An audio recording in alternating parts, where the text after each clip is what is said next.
আজ থেকে 100 বছর পর ক্যালেন্ডারের পাতায় যখন 2124 সাল, আমাদের প্রায় প্রত্যেকের দেহ তখন মাটির নিচে, অস্তিত্ব তখন রূহের জগতে।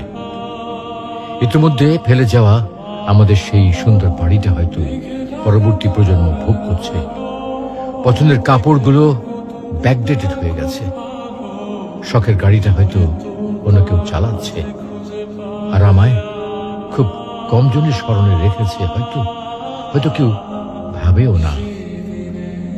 হাতে তাদের সময় নেই, যাদের জন্য এত কিছু করতে করতে নিজের জীবনটাই শেষ করে দিয়েছিলাম।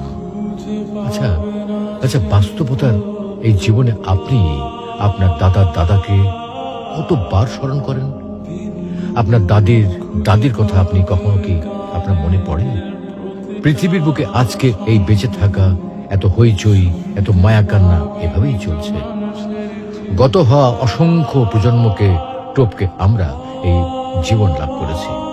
তেমনিভাবে আগামীতে অসংখ্য প্রজন্মের ভিড়ে হারিয়ে যাবে আমাদের এই জীবন। কিন্তু খুব কম লোকই সময় পায় ফেলে যাওয়া জীবনটা একটু ফিরে দেখার।